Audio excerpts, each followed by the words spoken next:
tariffs, there's been a lot of on and off, some inconsistency. There's no inconsistency. I'm not like a block that just, I won't delay. It's called flexibility. It's not called inconsistency. It's called flexibility. Imagine this. Not so long ago, American agricultural products were a symbol of quality in Asian markets. Rice from California, milk from Wisconsin, soybeans from American fields.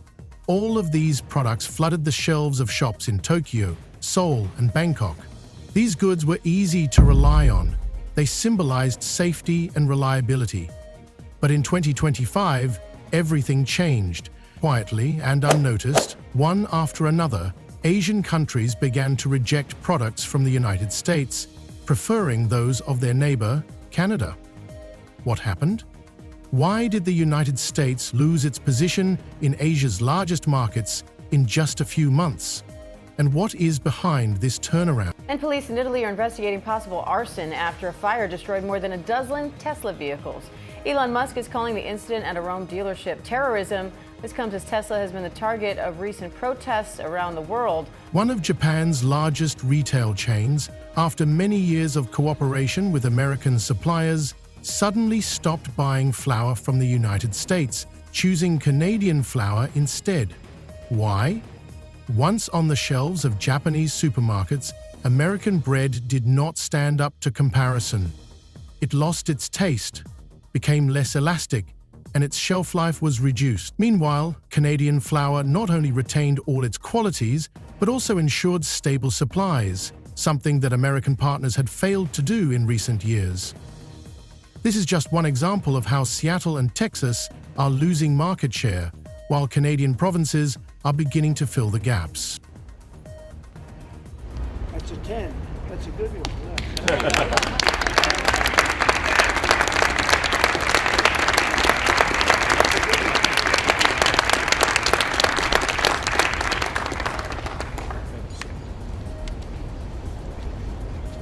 Is it really a question of price? Not at all. The reason lies deeper. It is a story of trust. When trust in a familiar product begins to decline, consumers start looking for alternatives.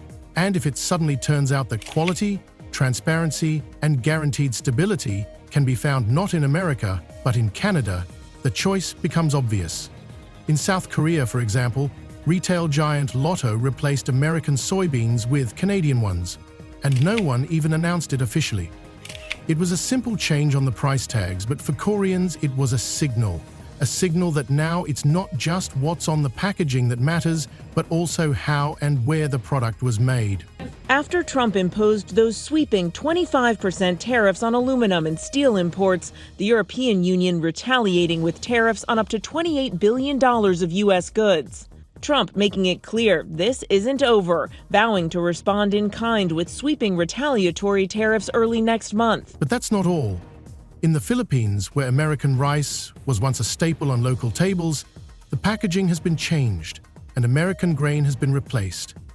Instead, there is now a Japanese variety of rice from Canada that is GMO-free and has guaranteed transparency of origin.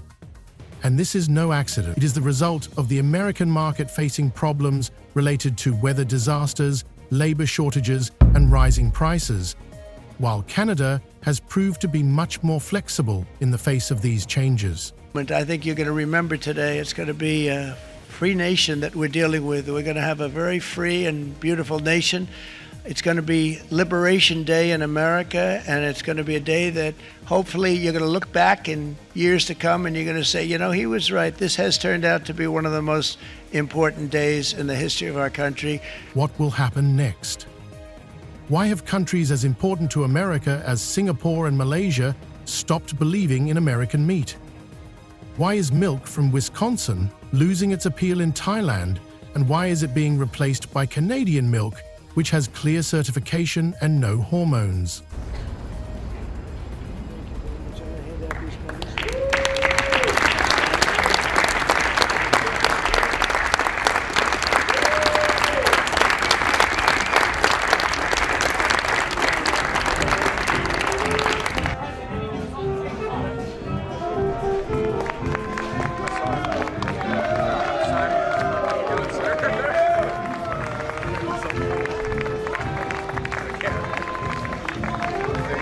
Today, we will tell you about this shift, which has gone unnoticed by many, but is already beginning to change global agricultural markets.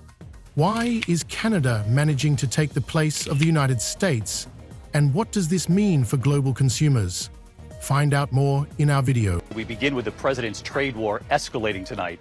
This evening, the retaliation against the United States, Canada, and the European Union responding quickly, just hours after President Trump's 25% tariff on all steel and aluminum coming into the United States. Canada, the largest supplier of steel to the U.S., slapping new tariffs on $20 billion worth of U.S. goods that are sold in Canada. And the 27 countries of the European Union imposing retaliatory tariffs on up to $28 billion worth of U.S. goods sold in Europe. Until recently, American-made products were associated with quality, reliability, and stability in Asian markets. In countries such as Japan, South Korea, Thailand, and the Philippines, American agricultural products were in high demand. Rice, milk, soybeans, and meat became an integral part of the local diet, and buying products with a bright Made in the USA logo was a guarantee of high quality. Ready? The higher the tariff, the more likely it is that the company will come into the United States and build a factory in the United States so it doesn't have to pay the tariff. That will take many, as you know, that will take many years. In fact, I'll tell you, there's another theory is that the tariff, you make it so high, so horrible, so obnoxious that they'll come right away. When I do the 10%, 10% is really, first of all, 10% when you collect it is hundreds of billions of dollars. The numbers that you're talking, all reducing our deficit. But really, so there's two ways of looking at a tariff. You can do it as a money-making instrument, or you can do it as something to get the companies. Now, if you want the companies to come in. However, with the start of 2025, against the backdrop of unexpected changes in agricultural policy and the global economy, many Asian countries began to abandon American agricultural products in favor of Canadian ones. This process was not instantaneous, but its scale is impressive. The trend began to emerge in the first half of the year. After weeks of whiplash, Trump threatening tariffs, imposing some, and walking back others, many Americans are feeling the uncertainty. In Swisher, Iowa, distillery owner Jeff Quint says it's paralyzing. The bourbon industry is going to be collateral damage in this tariff war. I don't really think there's any way around that. And he's not alone. Tonight, the majority of Americans, 61%, now say they disapprove of how the president is handling tariffs. 56% say they disapprove of his handling of the economy overall. But the president has dismissed those concerns tonight, saying he has the right to change course. In the largest supermarkets, whose shelves were previously lined with American brand packaging, new products with Canadian labels began to appear. In Japan, which has always been considered one of the most stable and important partners of the United States in agriculture, this event came as a real shock. In the Aeon Max Value supermarket chain, for example, products from the US began to disappear from the shelves in May 2025. This primarily affected flour supplied from various parts of America, but other products soon followed, including bread, cereals, and soy products. The reason? With Elon Musk's views on weighing into very much national politics, national elections in Europe.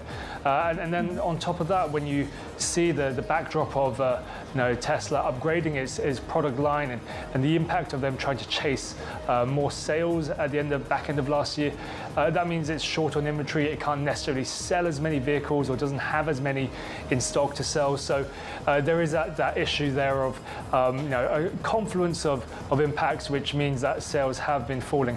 Again, the question is how much more that will impact into February as well, given that the back end of last year in 2024, Tesla sales did slip overall. Not quality, but supply stability.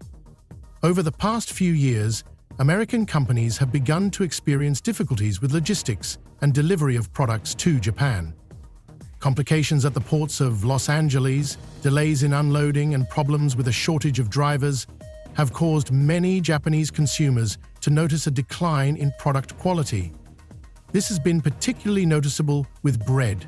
Some customers have started complaining about flat, uneven crusts, and a loss of flavor that they have come to expect from American bread.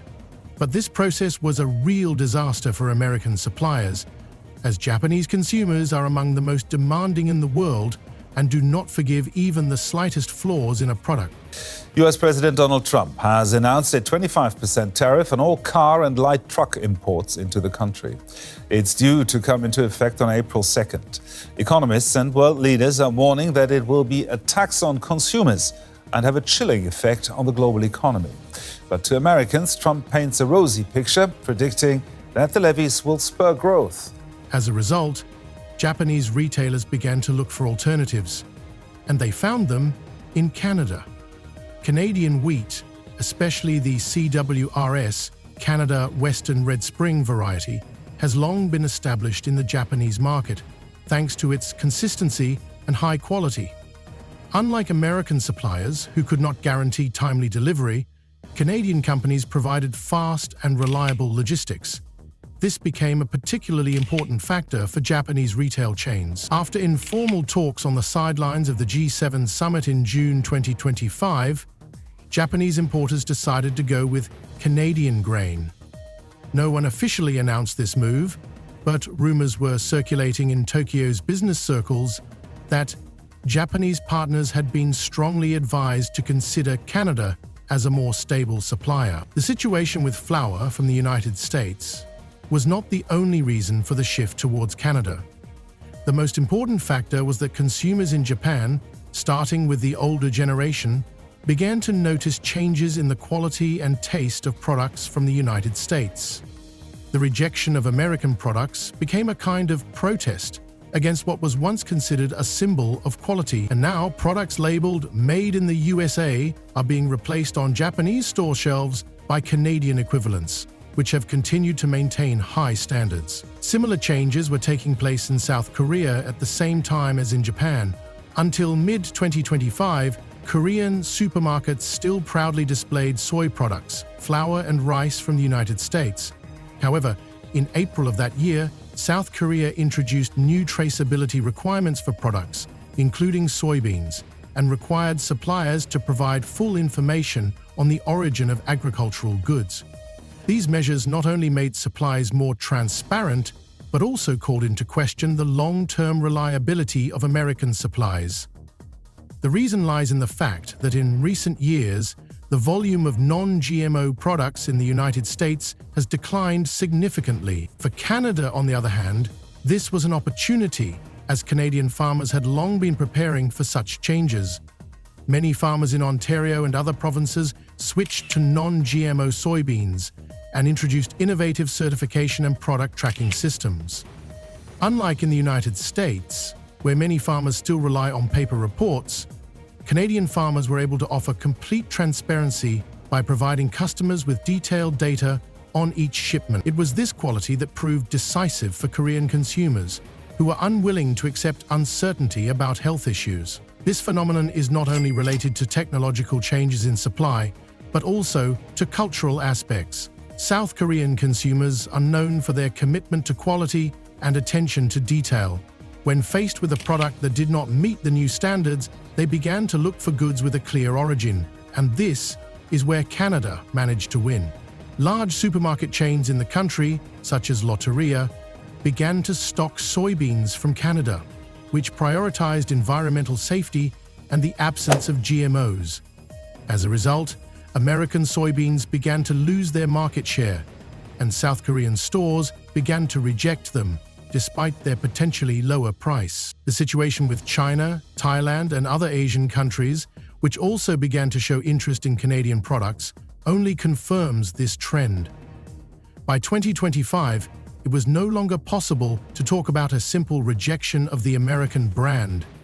Instead, consumers began to choose quality, guaranteed safety, and transparency of origin. America, with all its power and farms, was not ready for this new wave, where success depended not on the usual economic indicators, but on the ability to ensure trust and honesty in relations with the end consumer. Thus, the beginning of 2025 was a turning point for American agriculture in Asia. While some farmers in the United States were losing contracts, Their Canadian counterparts quickly adapted and filled the vacated niches. What began as a local problem took on a global character, showing how vulnerable the consumer market can be to change in a global economy and rising quality standards. The situation unfolding in Asia, particularly in countries such as South Korea and the Philippines, represents another wave of change affecting American producers. While in Japan and South Korea, the rejection of American goods could still be explained by issues of quality and supply stability, the Philippines has seen a much more noticeable cultural shift in consumer preferences. The Philippines, where American rice and soy products have long been staples of the diet, has also begun to look for new options, with preference gradually shifting in recent years to goods produced in Canada. It all started in June 2025, when SM Supermarket, the largest supermarket chain with nearly 500 stores nationwide, unexpectedly removed American rice from its shelves and replaced it with Japanese rice from Canada. This move came as a shock to Filipino consumers who had grown accustomed to the American product as a symbol of stability and familiar taste. However, the lack of notification, press releases, or official statements from SM Supermarket fueled rumors. The problem was that shipments of American rice began to face unpredictable delays and major difficulties at warehouses. While agriculture in Arkansas and California, traditional suppliers of rice to the Philippines, was experiencing serious problems due to drought and low yields, Canadian farmers in Saskatchewan were developing new rice varieties specifically adapted to the colder climate. This research led to the creation of rice that not only met all quality requirements, but was also affordable, which played a decisive role in the Philippine market. Agricultural research in Canada was supported by government subsidies, which reduced production and transportation costs and enabled the product to obtain all necessary certifications, including strict requirements for non-toxicity and GMO-free status. In addition, Canadian rice was 12% cheaper than American rice. At that time, Filipinos began to notice that despite the familiar bright Made in USA logo, rice from Arkansas did not have the same taste and quality as before, nor did it meet the standards traditionally expected of American products. At the same time, Canadian rice from Saskatchewan, which not only tasted great but was also consistent in quality, became a symbol of a new approach to food in the Philippines. Without announcing any radical changes, the packaging was changed, and with it, consumer awareness. Canadian products began to grow in popularity, especially among housewives, who valued a clean label, not only in the literal sense, but also in terms of transparency about the origin. At the same time, another change took place. The packaging of Canadian rice contained detailed information about the cultivation, transportation, and processing of the product.